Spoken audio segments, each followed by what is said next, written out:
Bonsoir à toutes et bonsoir à tous. Et pourtant, c'est l'été. Et pourtant, il fait chaud. Il y a de l'eau pour se baigner, des pelouses pour bronzer, des frites, des glaces. Et pourtant, c'est l'été. Si court en Belgique qu'on en profite. On vient de Charleroi ou même de Bruxelles en voiture, avec les vélos. On amène les enfants au bord du lac. On s'embrasse, on drague les garçons et les filles. C'est l'été. Si chaud cette année. Et pourtant, il pleut dans la maison. Paloma Sermon Daï est l'invité de LCR ce soir.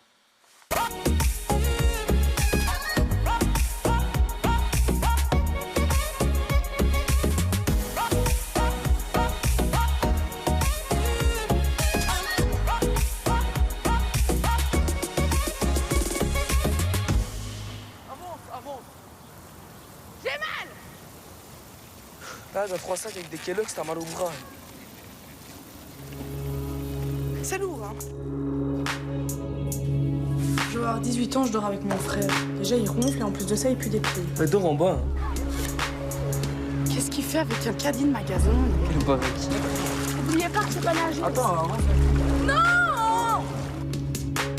Ça va, les filles? Oh! Quoi? Deuxième fois que je vous le dis, dégagez. Pute, va! Tu penses que c'est possible d'avoir un contrat à l'année? T'es sûre de vouloir faire ça, Podé? Je croyais que tu voulais être infirmière. En fait, c'est compliqué avec ma maman et j'aimerais bien aller vivre ailleurs avec mon petit frère. Je reprendrai les études après. T'es encore une gamine, Perdé. Tu sais pas te gérer toi-même et tu veux gérer ton petit frère. Je casse les couilles. Oh, c'est toi qui casses les couilles. Un fils à papa, t'es. Travaillais pas pour t'acheter un truc. La saison, on est là pour profiter de la vie. Cours-le maintenant, Jacouille. Prends ton caddie de merde et rentre chez toi, je te dis. Flamand. Tu dégoûtes, mange comme il faut.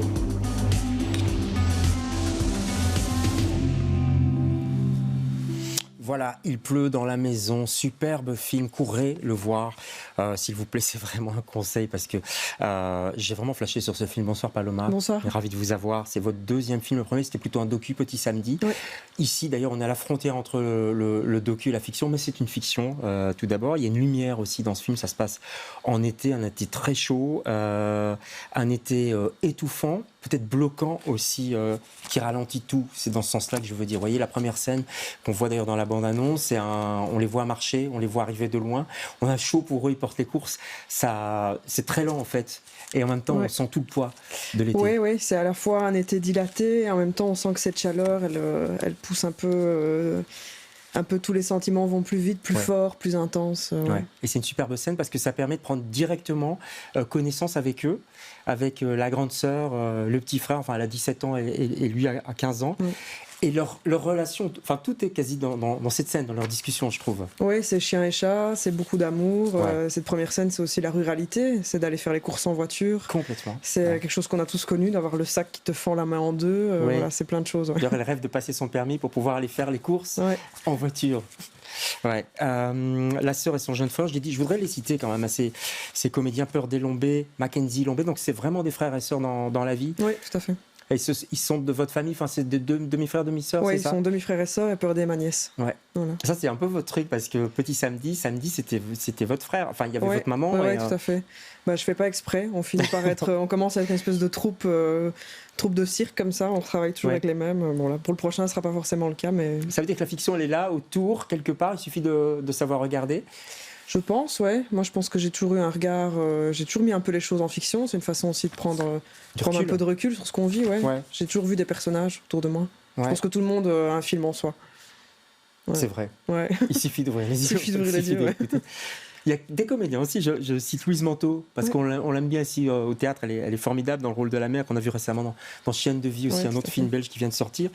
Et puis il y a un rapport à la langue extrêmement naturel. Alors je vais vous demander un peu le secret de fabrication, comment vous avez fait? Vous avez écrit, c'est de l'improvisation, vous êtes dit, vous leur avez dit, allez vas-y, toi tu lui parles, et enfin, comment ça s'est passé? C'est un mélange de plein de choses, c'est un an de boulot. C'est-à-dire que le film, il n'a jamais été écrit complètement, il était écrit aux 3/4, mais par contre, pendant une année avant qu'on tourne le film, je les voyais toutes les 2-3 semaines, je Ouais. les filmais beaucoup avec des débuts de scène, des morceaux de dialogue, je leur demandais de penser la suite, parce que je voulais en effet arriver à quelque chose de très proche de la façon dont ils parlent. Et vraiment essayer de faire un vrai portrait de cette jeunesse-là et de ce langage qui est assez particulier, quoi. Ouais. très particulier. On le connaît quand on est, soit quand on est jeune, soit quand on est parent d'enfants de cet âge-là, mais c'est vraiment une façon de parler. On est en 2024, quoi. On est en 2024, ouais. Il y a à la fois forcément l'accent de la région d'où ils viennent d'Andenne, voilà, ils ont l'accent d'Andenne. Ouais. Il y a le rap qu'ils écoutent, la musique qu'ils écoutent. Je pense qu'il y a des influences aussi dans des mots d'argot, dans des choses, ouais. Voilà, le rapport au corps aussi. Le rapport au corps, on le voit très bien, les scènes dans la salle de bain, que ce soit le garçon ou la fille d'ailleurs. Ça, c'était important de filmer aussi. Forcément, la jeune fille, on voit qu'elle se compare beaucoup aux réseaux sociaux, elle regarde des tutos pour se maquiller. Mackenzie, voilà, c'est aussi l'été, tout le monde est torse nu, tout le monde profite des plages et on sent que lui, il a envie de se renforcer. Il y a un rapport au corps qui est aussi charnière. Votre caméra, je crois que c'est le chef-op, c'est qui encore? Frédéric Noirom. Frédéric Noirom, c'est ça. Ouais. Je trouve que la façon de filmer les visages, la lumière sur les visages est assez incroyable. C'est un film. C'est lumineux en fait, parce que c'est très misérabiliste. Non, pas du tout. Et c'est justement la façon la plus naturelle qui nous est venue d'éviter ce côté misérabiliste. Et justement ils sont très cinégéniques. Ouais. C'est caniculaire. On avait vraiment envie de faire un film qui transpire, faire un film très coloré, vraiment sur les plages, les shorts fluo. On avait envie de tout ça, quelque chose d'assez pop. Pourquoi pas avoir fait un film sur une famille en automne ou en hiver justement? Parce que justement j'avais envie de travailler cette période charnière. Je pense qu'on a tous en tête nos derniers étés de la jeunesse comme ça où tout va vite, il faut prendre des décisions rapidement. On est à la fois, on nous demande d'être adulte avant l'heure et en même temps ces décisions-là on préférait les prendre 10 ans plus tard. Ouais. Est-ce que je continue les études, est-ce que je travaille, est-ce que je reste là, est-ce que je bouge? Voilà, je pense que c'est une période très importante. Le mal-être de la jeunesse, il y a eu pas mal d'études qui sont sorties là-dessus suite au Covid. On voit que les chiffres sont impressionnants. En France, en tout cas, mais ça doit être pareil en Belgique, on dépasse les 50% de jeunes qui disent « oui, je suis pas bien dans ma peau, je suis en dépression ». Vous vouliez montrer ça aussi, en fait? Oui, bien sûr. C'est clair qu'on sent une violence intrafamiliale, on sent le poids de l'addiction, le poids de cette solitude qu'ils vivent, ces deux gamins qui sont vraiment obligés de se débrouiller. Et c'est ça qui m'intéressait aussi, c'est que ils sont très liés, en même temps ils ont les mêmes envies que tout le monde, c'est-à-dire qu'ils vivent l'amour, ils vivent la joie, les moments d'amitié, cette loyauté, cette famille qu'on se crée aussi, cette découverte du travail. Ouais, mais ils le vivent différemment, je trouve. La sœur, elle tend d'aller justement vers la lumière, vers quelque chose de plus doux, même si c'est compliqué avec son copain, etc. Et lui, il tourne le dos quelque part à ça. Vous voyez, il y a vraiment deux chemins différents qui prennent. On voit aussi que dans une famille, la fille aînée a plutôt tendance à endosser le rôle de la maman, à essayer de chercher des solutions peut-être plus pratiques. Surtout quand la mère est absente. Là où le garçon, il est moins mature, il a plus de rage, il a plus de colère, et en même temps, il y a quelque chose d'un peu naïf de l'enfance où il se dit faut que je protège la maison, il faut que je répare cette maison pour peut-être retrouver quelque part ces moments de bonheur qu'ils ont sans doute vécu à une époque. Parce que la maison, elle se déglingue et c'est une image, évidemment. Quand on n'a plus la maison, on n'a plus rien, on est un peu voué. Enfin, la maison, c'est un refuge, c'est un cocon en principe. En principe, on doit être heureux dans une maison. C'est le bateau qui prend l'eau, et il essaie de colmater, quoi. C'est ça, il essaye de le colmater. Alors, à savoir s'il réussira, ça c'est autre chose. Comment vous avez travaillé avec vos comédiens, même si c'est leur premier film? Est-ce que c'est proche de ce qu'ils sont dans la vie? Est-ce qu'ils ont dû forcer le trait?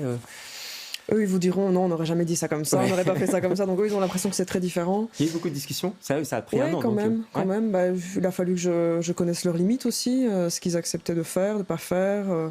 Ils avaient des limites et puis surtout, je pense qu'il y a deux dans leur personnalité, dans la façon dont ils réagissent aux choses et surtout dans la relation. Ils sont chien-chat, il y a beaucoup d'humour entre eux. Et donc ça, je pense que c'est quelque chose que j'ai beaucoup travaillé, que j'ai voulu mettre en avant. Après, il y a beaucoup de compositions sur d'autres choses. Par exemple, Pearl et Mackenzie, dans la vraie vie, ils vivent pas ensemble. Donc, on a quelque part recréé foyer comme ça pour le film, quoi. Ouais. Vous ne jugez jamais, je trouve. C'est aussi un film qui porte pas un jugement. J'essaye. Et on a l'impression que vous voulez réhabiliter aussi tous ces gens, ces jeunes, ces même des plus âgés aussi dans le film dont on ne parle pas, en fait, qu'on voit pas dans les films, qu'on voit pas dans les romans, dans les histoires. Il y a quelque chose de ça chez vous? Oui, j'essaye de donner la parole, même dans la fiction, en effet, des profils, des personnalités, des classes sociales qu'on montre pas forcément. Moi, j'ai grandi sans trop voir cette Wallonie-là au cinéma, j'ai l'impression. On parlait toujours des frères Dardenne. Je suppose qu'on doit vous en parler dans les interviews, en tout cas peut-être en France. On dit c'est un peu la petite fille des frères Dardenne, quoi. Oui, tout à fait. Mais je trouve que c'est différent, justement. C'est différent, c'est pas la même époque. Et puis j'ai grandi sans doute avec d'autres références. Et j'avais envie de faire un film où j'enferme pas les personnages dans quelque chose en effet de misérabiliste. Et au contraire, ils ont quand même la possibilité de vivre des éclats de rire, des moments de souffle, des moments de lumière. Voilà, c'était ça l'idée. Et puis le film, il est vraiment né, moi, de mon côté, d'une envie d'arriver à recréer cette atmosphère très particulière des étés de ma jeunesse, en fait. Ouais, au bord des lacs de l'Odeur. Ouais. C'est là où vous alliez aussi? J'y allais de temps en temps. Ouais. Ouais. C'est beau. Ouais, c'est beau. Il y a quelque chose d'assez intemporel. Ouais. Il y a des gens qui voient le film et qui me disent, ah, tiens, s'ils n'avaient pas de téléphone portable, je pourrais croire que c'était il y a 20 ans, parce que... Ouais, c'est vrai. Je Les pense que ça bâtiments vient pas tellement changé. En ouais, fait. ça La vient de tour, l'image aussi et de l'esthétique qu'on y a Ouais. mis, quoi. Et puis il y a aussi le contraste entre les gens qui viennent, je disais dans l'intro, de Bruxelles, Ouais. qui ont un peu plus d'argent, qui sont plus à l'aise, qui font du jet ski, etc. Et puis ça vous vouliez montrer aussi ça, quoi. Peut-être Ouais, tout à fait. cette collusion. Au début de l'écriture, c'était vraiment ça m'intéressait beaucoup, ce choc culturel, quoi. Surtout parce qu'avec Purdey Mackenzie et Donovan aussi, l'ami de Mackenzie, on a été pas mal au lac, et en fait je me suis aussi vachement nourri des réflexions que eux faisaient en voyant ces gens sur les bateaux. Ils avaient l'impression que c'était des gens hyper aisés, et quelque part il y avait vraiment un peu un choc. Super film, en tout cas, Il pleut dans ma maison. Ça sort demain dans tous les bons cinémas. À Bruxelles, vous connaissez les cinémas à Bruxelles? Enfin, j'imagine que... J'ai pas la liste en tête, je sais qu'il est... Vous regardez ça, vous suivez ça sur le site de Cinéart, en tout cas. Un mot sur votre coup de cœur. Vous m'avez dit, moi c'est le bouquin de Nicolas Mathieu, il est sorti en poche d'ailleurs. Leurs enfants après nous, c'est ça? Après eux. Ouais. Ouais, ça change tout. Pourquoi ce roman? Ça m'étonne pas d'ailleurs. Hein. Ouais, film de lac. Film de lac qui... Adolescence. Je sais pas, il y a des livres qui te traversent comme ça où tu te dis, on parle enfin de quelque chose de hyper intime qui moi m'a vraiment retourné dans les tripes, justement, de gens qu'on montre pas beaucoup.